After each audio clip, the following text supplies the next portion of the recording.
আল্লাহ তাআলা বলতেছেন তোমাদের কৃতকর্মের জন্য, তোমাদের গুনাহের জন্য দুনিয়ার কারো কাছে ক্ষমা চাইলে হবে না।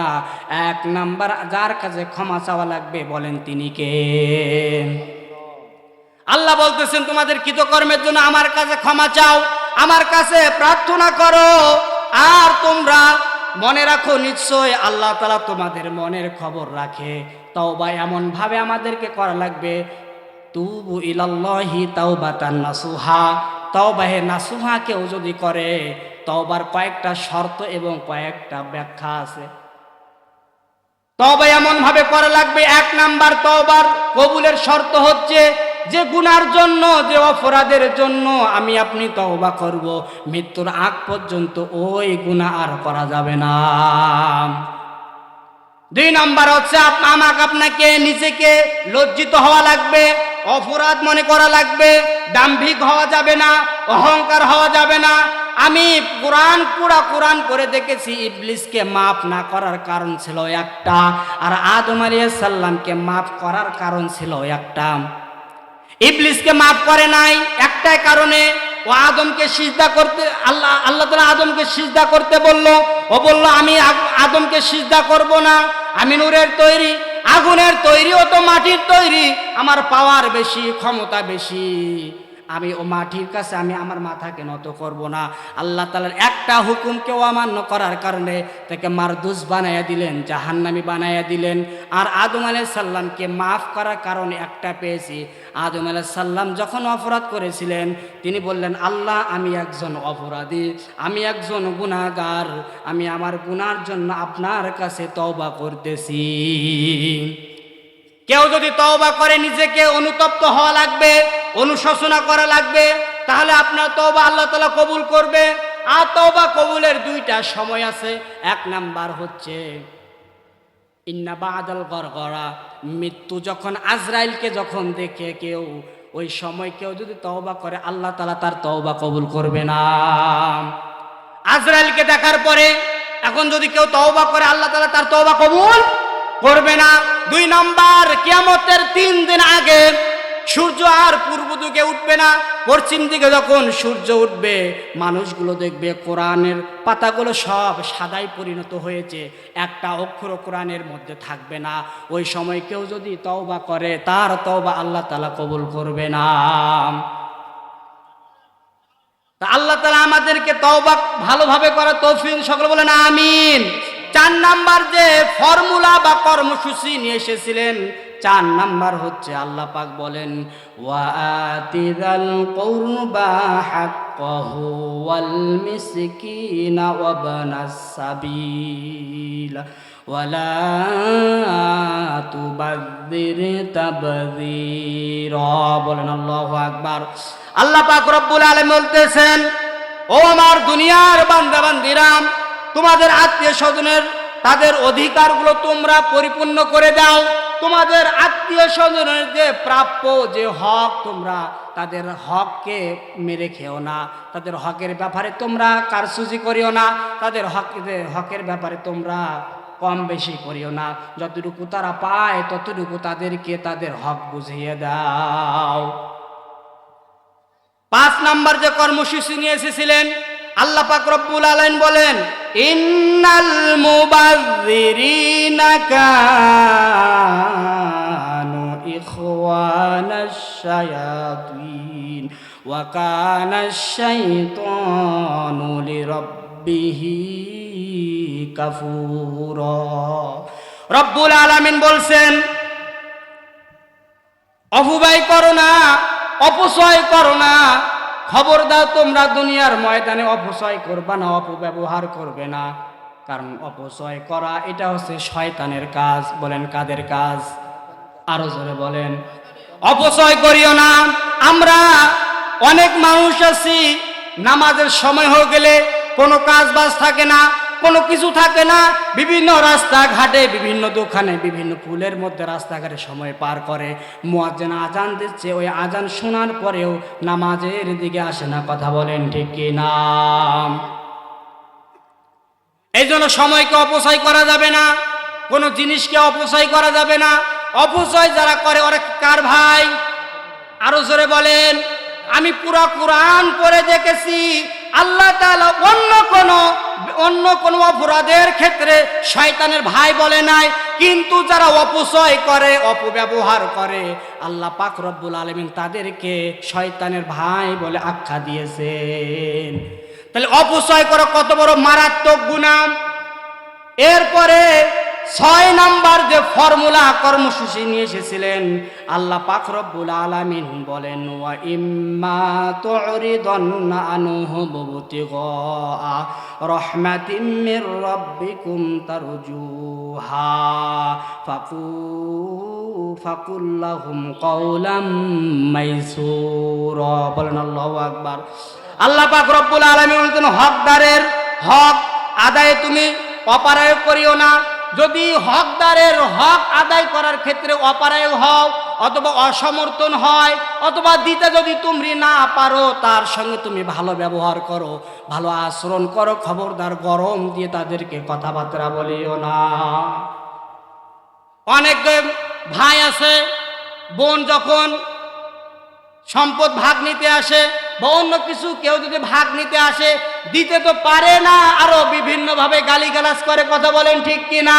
আরে ভাই, আপনি যদি দিতে না পারেন, আল্লাহ পাক রব্বুল আলামিন বলতেছেন তার সঙ্গে ভালো ব্যবহার করো, তার সঙ্গে ভালো কথাবার্তা বলো, তার সঙ্গে ভালো ব্যবহারে আপনার দেখা যাচ্ছে ওই ব্যক্তি আপনাকে ওই জিনিসটা মাফও করে দিতে পারে, কথা বলেন ঠিক কিনা? এরপরে 7 নাম্বার কর্ম ফর্মুলা হচ্ছে রব্বুল আলামিন বলেন ওয়ালা তাজআল ইয়াদাকা মাগলুলাতান ইলা উনুকিকা ওয়ালা তাবসুতহা কুল্লাল বাসতি ফাতাকউদা মালুমাম মাহসুরা। রব্বুল আলামিন বলতেছেন ব্যয়ের ক্ষেত্রে ব্যয় হিসাবী হইও না, কৃপণতা অবলম্বন করিও না। আর তোমাদেরকে যে রিজিক দেয় উনি হচ্ছেন আল্লাহ, আর কাউকে যদি রিজিক থেকে বঞ্চিত করেন তিনি হচ্ছেন আল্লাহ।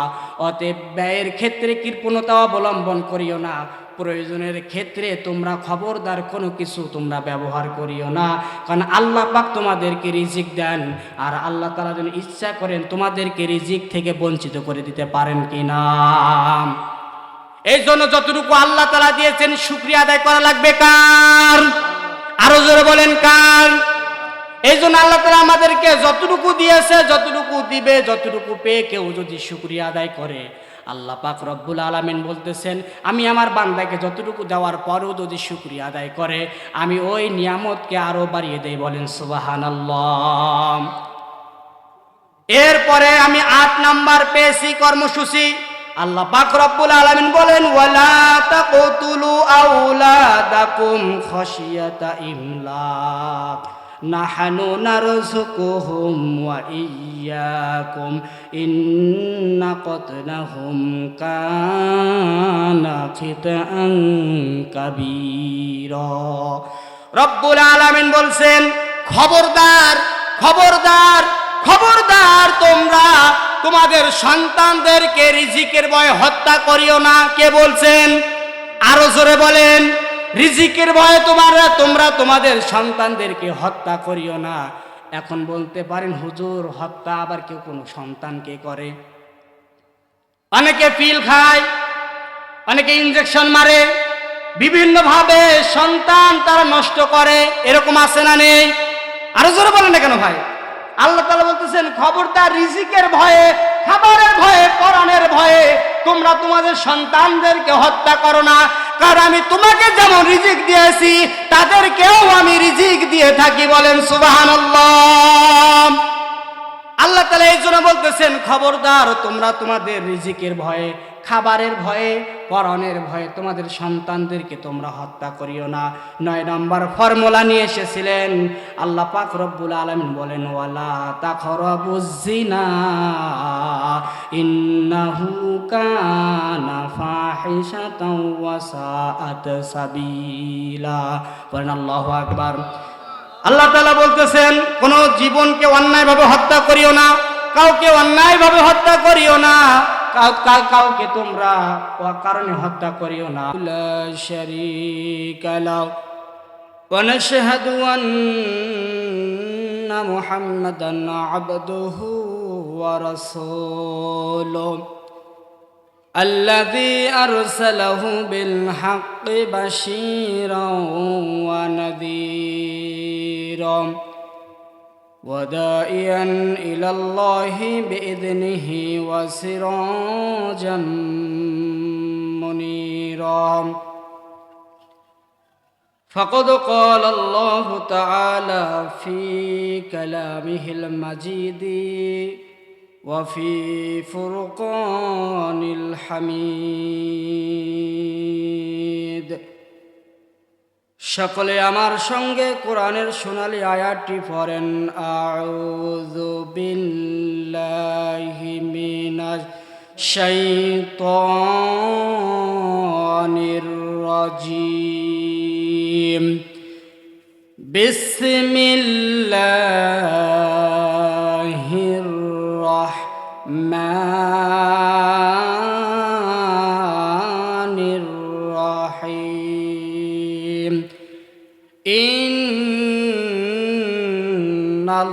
ইন্নাল্লাহা ওয়া মালাইকাতাহু ইউসাল্লুনা আলান নাবিয়্যি ইয়া আইয়ুহাল্লাযীনা আমানু সাল্লু আলাইহি ওয়া সাল্লিমু তাসলিমা اللهم صل على محمد وعلى آل محمد كما صليت على إبراهيم وعلى آل إبراهيم إنك حميد مجيد এটা পারেন না আপনারা সকলে বলেন আল্লাহুম্মা বারিক আলা মুহাম্মাদ وعلى آل محمد كما باركت على إبراهيم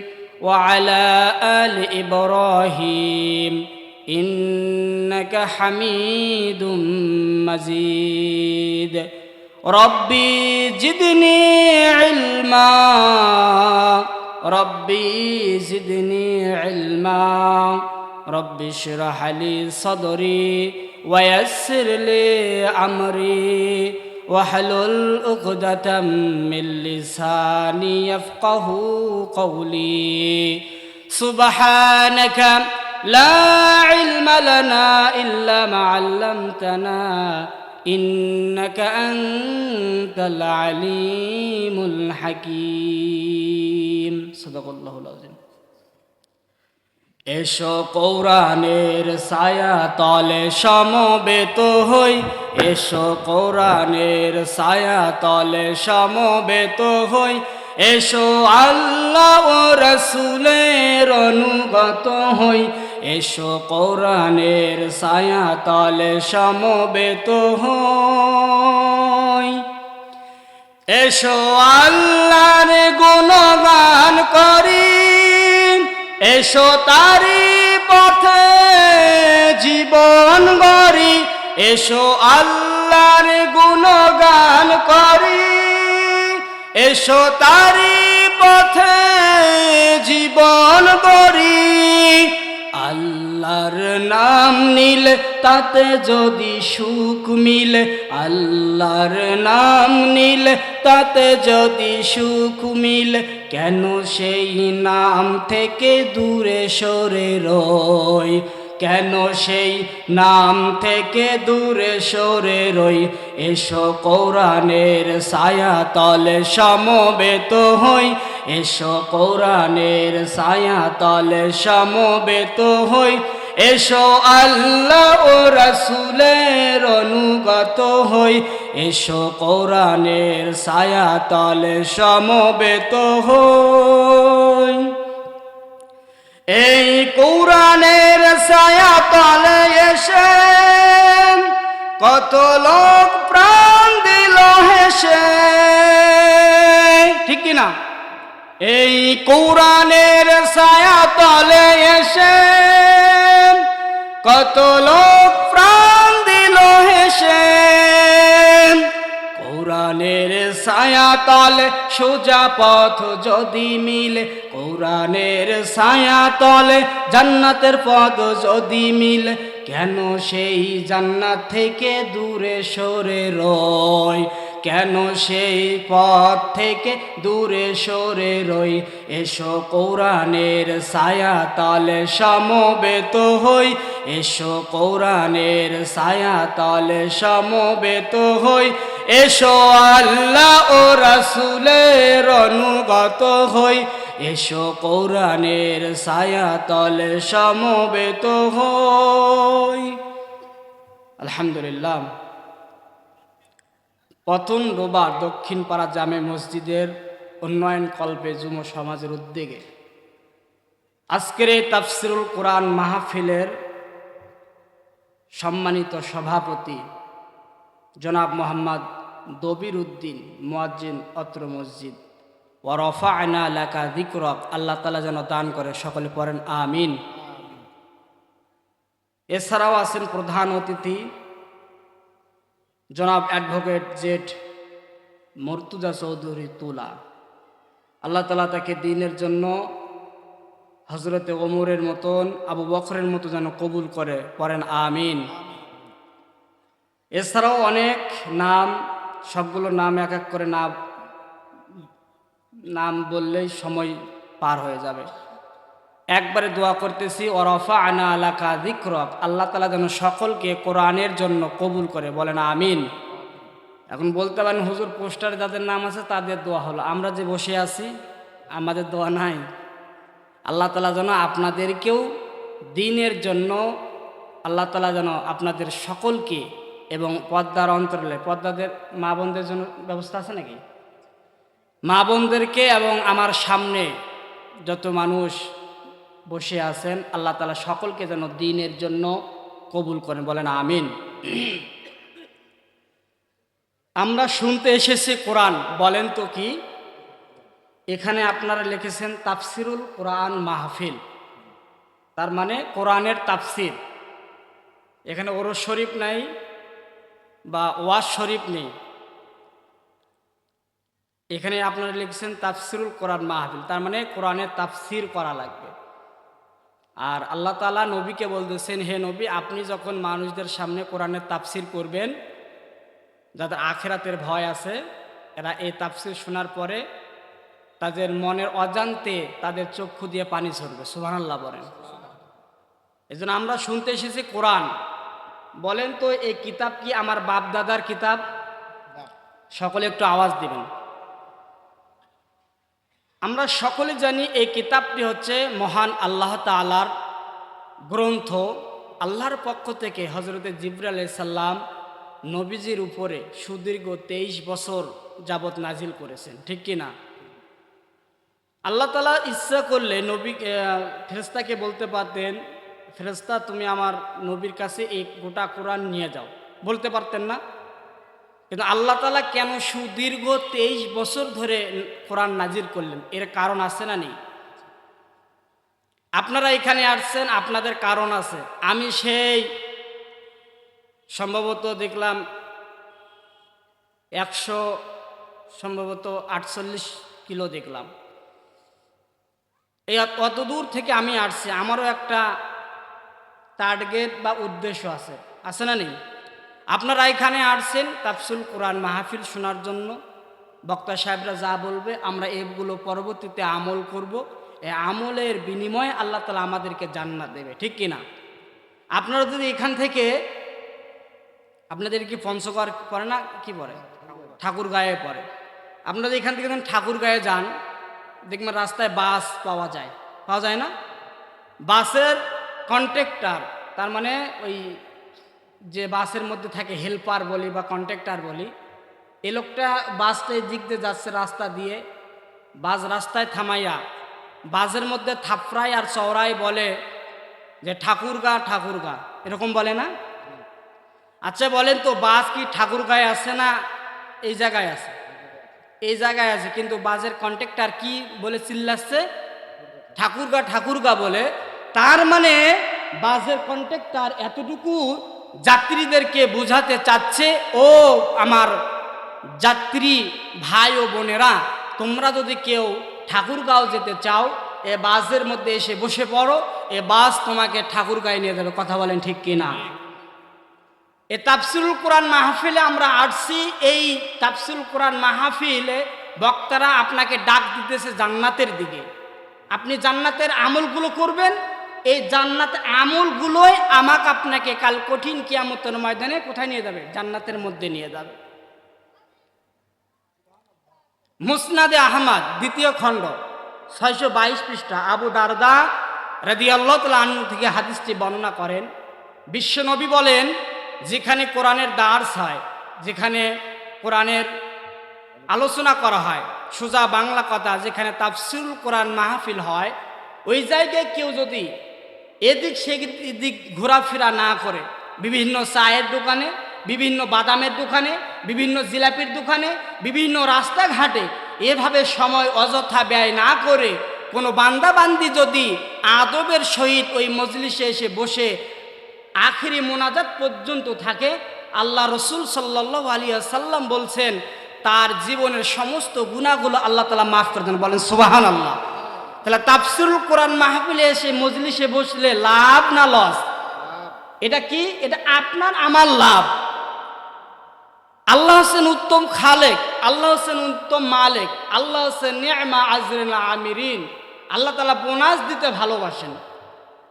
আল্লাহ তাআলা বলতেছেন বোনাস হিসাবে তারা যে এসে বসলো, আখিরি মুনাজাত পর্যন্ত থাকলো, এটা তাদের কর্মের ফল। তাদের জীবনে গুনাহগুলো মাফ হয়ে যাবে, তাদের কর্মের ফল। কামা তাদিরু তুদান, যেমন কর্ম তেমন ফল। আল্লাহ তাআলা বোনাস হিসাবে হাদিসের পরের শব্দে আল্লাহ রসুল বলতেছেন, কেউ যদি আখিরি মুনাজাত পর্যন্ত থাকে, তাহলে বোনাস হিসেবে আল্লাহ পাক রব্বুল আলামিন ওই ব্যক্তির আব্বা আম্মা, দাদা দাদি, নানা নানি, ফেরেশতা, বন্ধু বান্ধবদের 1 দিন 2 দিন না 40 দিনের কবরে আযাব মাফ করে দেন। বলেন সুবহানাল্লাহ।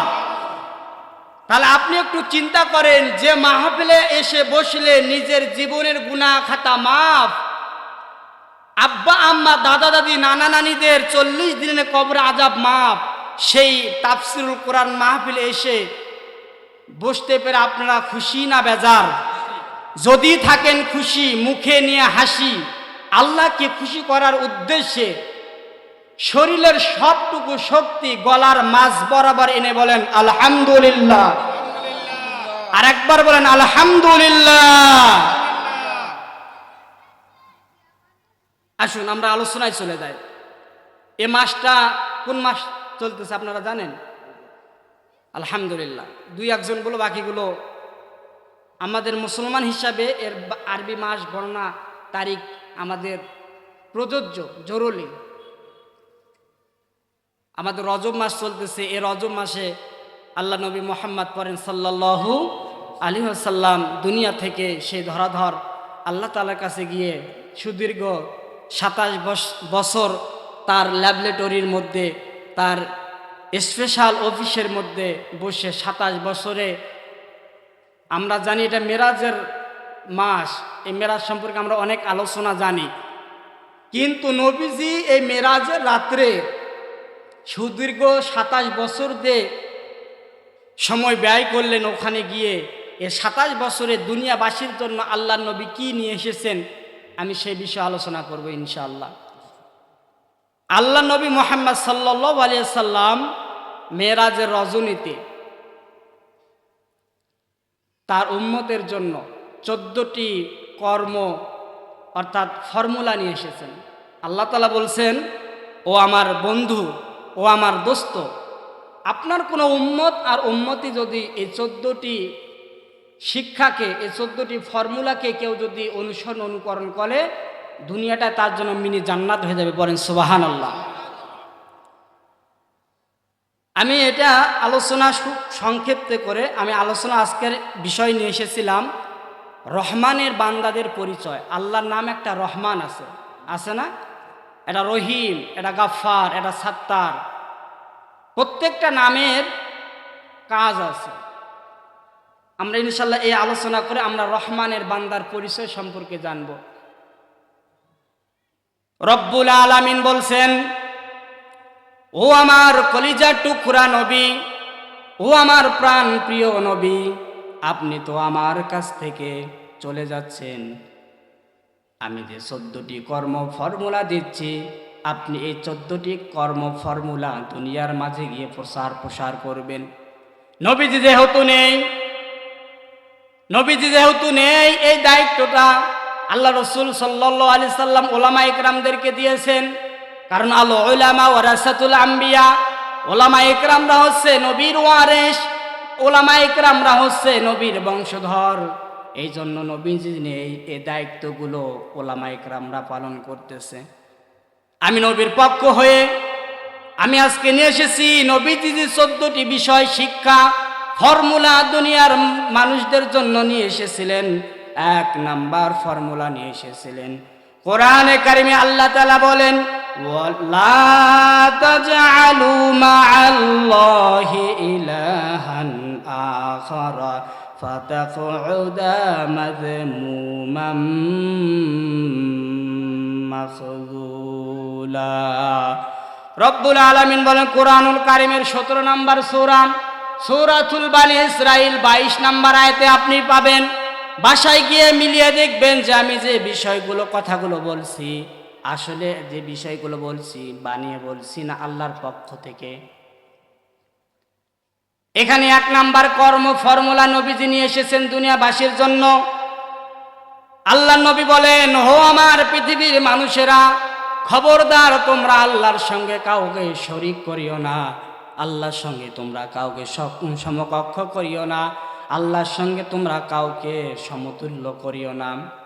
কেউ যদি আল্লাহর সঙ্গে সমকক্ষ করে, সমতুল্য করে, ওর ঈমান নষ্ট হয়ে যায়, ওর ঈমান ধ্বংস হয়ে যায়।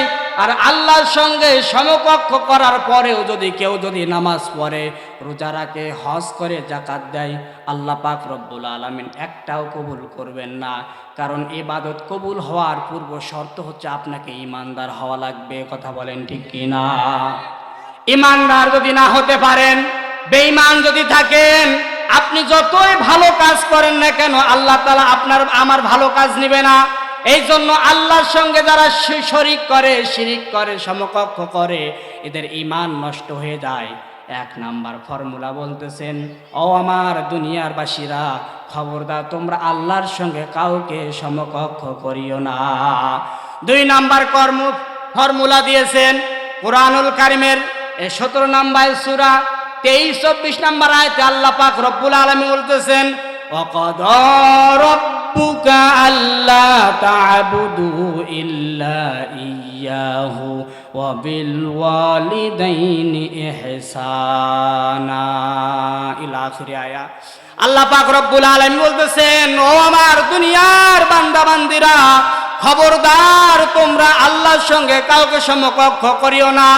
আর তোমাদেরকে আমি 1 নাম্বার দায়িত্ব এবং কর্তব্য দিলাম, তোমরা দুনিয়ার ময়দানে 1 নাম্বার আমি আল্লাহর ইবাদত করবা, আর কারো ইবাদত করা যাবে না। 2 নাম্বার দায়িত্ব এবং কর্তব্য দিয়েছেন, আল্লাহর ইবাদতের পরের দায়িত্ব এবং কর্তব্য হচ্ছে পিতামাতার সঙ্গে সৎ আচরণ করা। তা আল্লাহ পিতামাতার সঙ্গে সৎ আচরণ করা কত বড় গুরুত্বপূর্ণ একটা সাবজেক্ট। আল্লাহ তাআলার ইবাদতের পরে আল্লাহ তাআলা বলতেছেন, আমার ইবাদতের পরে 2 নাম্বার দুনিয়ার মধ্যে 1 নাম্বার দায়িত্ব তোমরা আমার ইবাদত করবে, আর 2 নাম্বার দায়িত্ব পিতামাতার খেদমত করবে, পিতামাতার সেবা করবে, পিতামাতার যত্ন করবা, পিতামাতার সঙ্গে এমন কোনো আচরণ করবা না।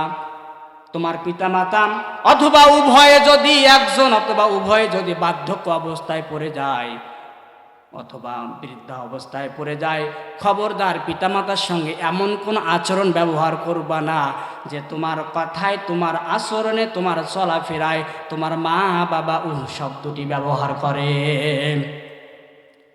তাহলে কত বড় গুরুত্বপূর্ণ পিতামাতার খেদমত রে মুসলমান। আপনি একটু তাকান, আজকে সমাজের মধ্যে তাকান, পিতামাতার সঙ্গে ভালো ব্যবহার করে না, আরো বাবাকে ধরে পিটায়, মাকে ধরে পিটায়, এরকম কুলাঙ্গার সন্তান আছে না নেই? তার 1 নাম্বার কারণ হচ্ছে ওর বউ। কথা বলেন না কেন? দেখবেন প্রথম অবস্থায় নতুন নতুন অবস্থায় এমন ব্যবহার করে মনে জান্নাত থেকে হুর নিয়ে আসছে। মা বাবার সঙ্গে এত ভালো ব্যবহার করে, যখন 6 মাস 1 বছর চলে যায় স্বামীর কানে খালি খোঁটা দেয় যে তোমার বাবা তোমার মা এই করে, তুমি তোমার বাবা মাকে যদি আলাদা না করে না দাও তাহলে তোমার আমি সংসার করব না।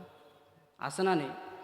সম্মানিত মা বোনেরা, খবরদার আপনি তার মা বাবাকে আলাদা করার জন্য আপনি কটূক্তি করবেন না। আপনি যেই পায়তারা করেন, আপনি যতই কালো বোরকা পরে ঘুরফেরা করেন, আর আপনি যতই নামাজ পড়েন, যত ভালো কাজ করেন না কেন, আল্লাহ তাআলা আপনার এই ভালো কাজগুলো কবুল করবে না। মা বোনদের জন্য 4টি আমলে জান্নাতে যাওয়ার জন্য যথেষ্ট। তার মধ্যে এটি একটি আছে স্বামীর খেজমত করা। স্বামী যেইটা চায়, স্বামী যে কাজে পছন্দ, যে কাজে খুশি, ওই কাজে যদি তার স্ত্রী খুশি না হয় তাহলে তার আমল আল্লাহ তাআলা গ্রহণ করবে না। আমি সহ যারা এখানে আপনারা আছেন, আপনারা প্রত্যেকে চান যে বিবাহর পরে আমার মা, আমার বাবা, আমার ভাই, আমার বোন আমাদের সঙ্গে এক থালায় খাক। কথা বলেন ঠিক কি না? কিন্তু কিছু কুলাঙ্গার মা বোনদের কারণে দেখবেন বৃদ্ধ বাবা খেয়ে দেখে না, বৃদ্ধ মাকে দেখতে চায় না। এই শীতের সময় দেখবেন ওরা ভালোই থাকে মানুষ, কিন্তু মায়ের জন্য একটা কম্বল হয় না, বাবার জন্য একটা লেপ হয় না। মা একটু পান খায়, বাবা একটু পান খায়, স্ত্রীর জন্য ছেলে মেয়ের জন্য সব কিছু আনতে মনে থাকে, কিন্তু বাজার থেকে মা আর বাবার পান সুপারি আনতে মনে থাকে না। কথা বলেন ঠিক কি না?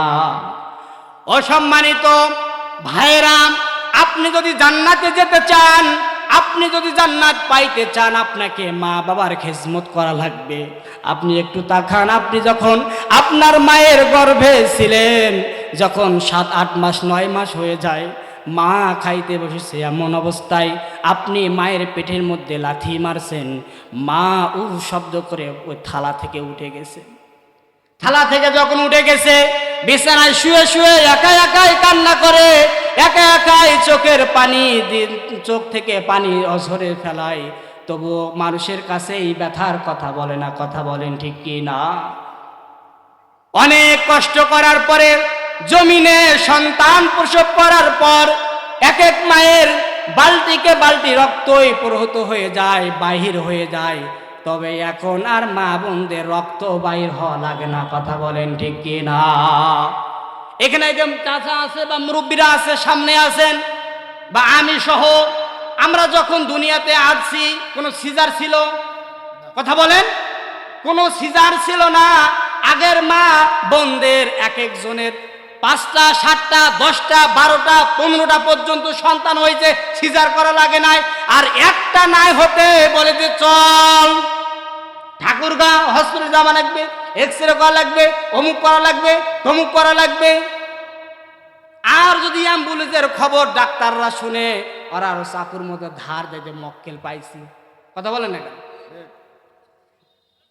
সম্মানিত মা বোনেরা, আপনি আল্লাহর উপর তাওয়াক্কুল করেন, আল্লাহর উপর বিশ্বাস করেন। আর কোনো মা বোন যদি পেটের মধ্যে সন্তান আসে যায়, এই মা বোন যদি চলাফেরা করে, হাঁটা বসা করে, বিশেষ করে ধনিয়া পাতা, খেজুর, এরপরে মধু, কালো জিরা, এ কয়েকটা বিষয় যদি কোনো মা বোন সন্তান পেটে গর্ভ অবস্থায় যদি পান করে বা খায় নিয়মিত, বিজ্ঞানিকরা বলেছেন ওই মা বোনের কখনো সিজার করা লাগবে না। বলেন সুবহানাল্লাহ। আমি সেই দিকে যাব না। আমি অনুরোধ করব, সম্মানিত বাপজানেরা, ভাইরা, মা বাবার সঙ্গে অসৎ ব্যবহার করবেন না, মা বাবার সঙ্গে খারাপ ব্যবহার করবেন না, মা বাবার সঙ্গে এমন কোনো আচরণ করবেন না যাতে আমার আপনার চলাফেরায়, কথাবার্তায় আমার মা শব্দটি ব্যবহার করে। আল্লাহ পাক আমাদের সকলকে মা বাবার সঙ্গে সৎ আচরণ করার তৌফিক দান করুন। সকলে বলেন আমিন।